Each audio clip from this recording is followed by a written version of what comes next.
OG ఈ cinema పేరు వినగానే ఫ్యాన్స్ గుండె వేగంగా పెరుగుతుంది. పవన్ కళ్యాణ్ గారి స్టైల్, ఆ స్వాగ్, ఆ యాటిట్యూడ్ అన్నీ కలిపి ఈ సినిమా మీద అంచనాలు ఆకాశాన్ని తాకాయి అనుకోవాలి. ఓజీ ట్రైలర్ వస్తుందంటే టాలీవుడ్ రికార్డ్స్ అన్నీ బద్దలవుతాయనిపించింది.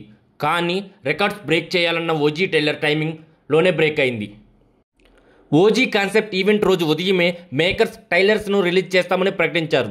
ఫ్యాన్స్కి ఇది పండగ లాంటిది. యూట్యూబ్ను రీఫ్రెష్ చేస్తూ ట్రైలర్ కోసం ఎదురు చూస్తూ ఉన్నారు. కానీ ట్రైలర్ పూర్తిగా రెడీ కాకపోవడంతో ఓజీ టీం వెనక్కి తగ్గిందని చెప్పుకోవాలి. సరే, పోనీ ఈవెంట్లో అయినా సరే ట్రైలర్ రిలీజ్ చేస్తారని ఫ్యాన్స్ ఆశగా చూశారు. అక్కడ కూడా సైలెన్స్. ఫ్యాన్స్కి ఇది ఒక ఎమోషనల్ లెట్ డౌన్ అని చెప్పుకోవాలి. కానీ పవర్ స్టార్ పవన్ కళ్యాణ్ గారు మాత్రం ట్రైలర్ పేల్ చేయాలని పట్టు పట్టడంతో ఓజీ ట్రైలర్ స్క్రీన్ మీదకి వచ్చింది. అదే ట్రైలర్ కొద్దిగా సోషల్ మీడియాలో కూడా లీక్ అయిందని చెప్పుకోవాలి. ఆ తర్వాత ఎలాంటి హంగామా లేకుండా ఓజీ ట్రైలర్ను యూట్యూబ్లో అప్లోడ్ చేశారు. No countdown, no premiere, no hype.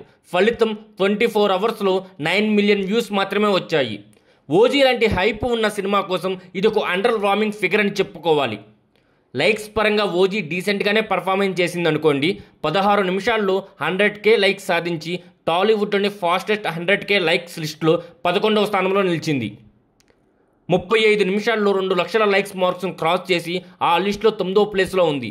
కానీ ఈ లిస్టులో టాప్ ప్లేస్లో మాత్రం సలార్ ట్రైలర్దే. ఓజీ ట్రైలర్ కంటెంట్ వైజ్గా అదిరిపోయిందని చెప్పుకోవాలి. పవన్ కళ్యాణ్ గారి యొక్క స్వాగ్ కానీ, ఆ విజువల్స్ కానీ, ఆ బీజిఎం కానీ అన్ని టాప్ అంటే టాప్గా ఉన్నాయి. కానీ ఆ టైమింగ్, ప్రమోషన్, ఎగ్జిక్యూషన్ చిన్న మిస్ వల్ల ఫ్యాన్స్కి ఒక మిస్డ్ సెలబ్రేషన్లా అనిపించింది. ఓజీ హైప్ని జస్టిఫై చేయలేకపోయింది. ఇది ఓజీ ట్రైలర్ కథం. హైప్ ఉన్న ఎగ్జిక్యూషన్ మిస్ అయితే ఎలా ఉంటుందో చూపించిన ఒక ఉదాహరణని చెప్పుకోవాలి. ఫ్యాన్స్కి ఇది ఒక బిట్ స్వీటెస్ట్ మూమెంట్. కానీ సినిమా రిలీజ్ టైంకి ఓజీ అసలైన దూకుడు చూపిస్తుందన్న నమ్మకం మాత్రం ఫ్యాన్స్లో చాలా ఉంది. ఓజీ ట్రైలర్ హైప్ ఉన్న టైమింగ్లో మిస్ అయింది. కానీ ఒక రిమైండర్. ఒక ట్రైలర్ రికార్డును బ్రేక్ చేయకపోవచ్చు, కానీ ఒక సినిమా మన గుండెల్లో నిలిచిపోవచ్చు. మీలో ఎంతమంది ఈగర్గా వెయిట్ చేస్తున్నారు ఓజీ సినిమా కోసం? కింద కామెంట్ సెక్షన్లో కామెంట్ చేయండి.